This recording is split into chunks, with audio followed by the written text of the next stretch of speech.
ఆనాడు నందమూరి తారక రామారావు గారు మరి మహిళలకు ఆత్మ గౌరవాన్ని, ఆడపడుచులనే గౌరవాన్ని ఇస్తే చంద్రబాబు నాయుడు గారు ఆత్మవిశ్వాసాన్ని పెంచటమే కాకుండా తమ మానస పుత్రికలుగా డ్వాక్రా గ్రూపుల్ని ఏర్పాటు చేయటం ద్వారా ఈ రోజున అకౌంట్లో డబ్బులు ఎలా దాచుకోవాలి, ఎలా సంపాదించాలి, ఆర్థిక అక్షరాస్యతని నేర్పించారు చంద్రబాబు నాయుడు గారు. మరి ఆ రకంగా మహిళల్ని బలోపేతం చేశారు, శక్తిమంతుల్ని చేశారు. మరి అదేవిధంగా సేవా కార్యక్రమాలు కూడా నిరంతరం ఇవాళ ప్రభుత్వాలు మనం చూస్తూ ఉన్నాం.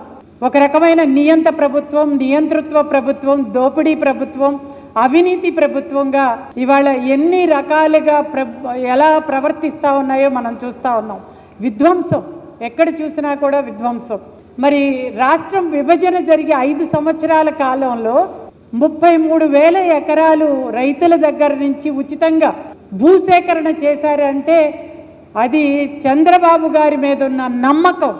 1 సెంటు భూమి వదులుకోవటానికి ఎవరు ఇష్టపడరు, రైతు అసలే ఇష్టపడరు. అటువంటిది ముందుకొచ్చి 33,000 ఎకరాలు ఇచ్చారంటేనే అది చంద్రబాబు నాయుడు గారి మీద ఉన్న నమ్మకం. అతి కొద్ది కాలంలో మనం ఒక ఇల్లు కట్టాలంటే 2-3 సంవత్సరాలు పడుతుంది. అటువంటిది 33,000 ఎకరాలలో ఆ రోజున సచివాలయాన్ని నిర్మాణం చేశారు, అసెంబ్లీని కట్టారు, ఐఏఎస్ ఐపీఎస్ భవనాలు కట్టారు. ఈ రకంగా మరి విశ్వవిద్యాలయాల్ని తీసుకురావటం జరిగింది.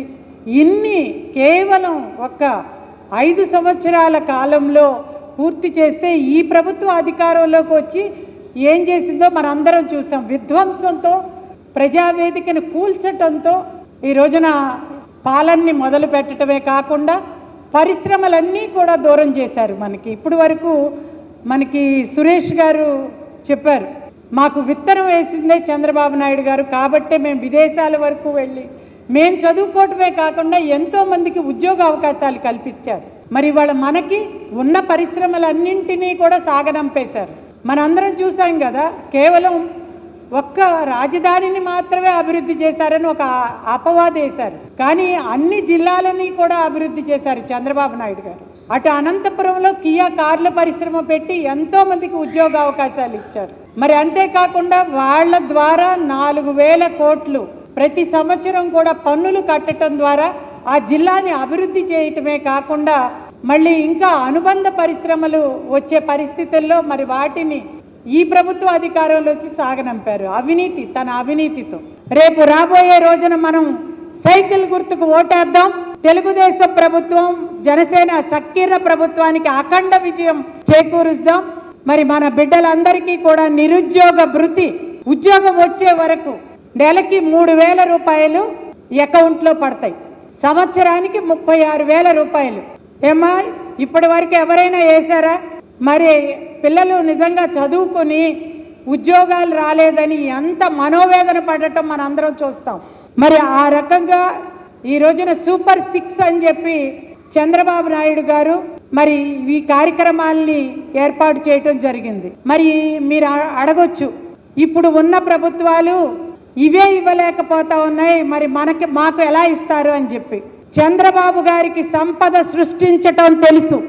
ఈ ప్రభుత్వ అధికారంలోకి వచ్చిన దగ్గర నుంచి ఏం చేస్తూ ఉంది? ఒక్క పరిశ్రమ లేదు, ఒక్క ఆదాయం లేదు, ఒక్క ఇటుక రాయి వేయలే. ఆ రోజున మనం ఇసుకని ఫ్రీగా ఇచ్చాం. ప్రతి ఇసుకని ఈ రోజున బంగారం లెక్కన అమ్మేసి అవినీతి పనులు చేస్తూ ఉంది ఈ ప్రభుత్వం. మరి ఈ రోజున చూస్తే మాఫియా ఎలా పెరిగిపోయిందో మనం చూసాం. అంతేకాకుండా మహిళలకు ఆ రోజున మద్యపాన నిషేధం నేను చేస్తానని చెప్పి అధికారంలోకి వచ్చి నేను చేస్తేనే ఓటు అడుగుతా అన్నారు. కానీ ఇవాళ ఏం చేస్తున్నాడు? ఆ మద్యాన్ని, అది కూడా ఏం మద్యం? నాసి రకం మద్యం. మరి ఆడబిడ్డల తాడి బొట్లు తెగిపోయే అంత నాసి రకం ఇవాళ మద్యాన్ని తీసుకొచ్చి వాళ్ళతో తాగిచ్చి వాళ్ళ ప్రాణాలని పణంగా పెట్టి నేను ఇంకా 25 ఏళ్ళు తాగిస్తాను ఇలాగే మద్యాన్ని అని చెప్పి దాన్ని తాకట్టు పెట్టి ఇవాళ కేంద్రం నుంచి అప్పులు తీసుకొస్తా ఉంది ఈ ప్రభుత్వం.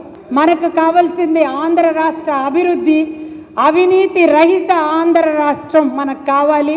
దానికోసం మన నాయకులతో మనం కలిసి వెళదాం.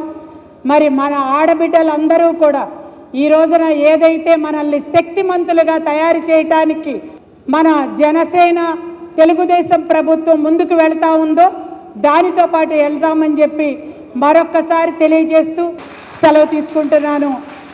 జోహార్ ఎన్టీఆర్, జై చంద్రబాబు నాయుడు గారు, జై జై తెలుగుదేశం జనసేన.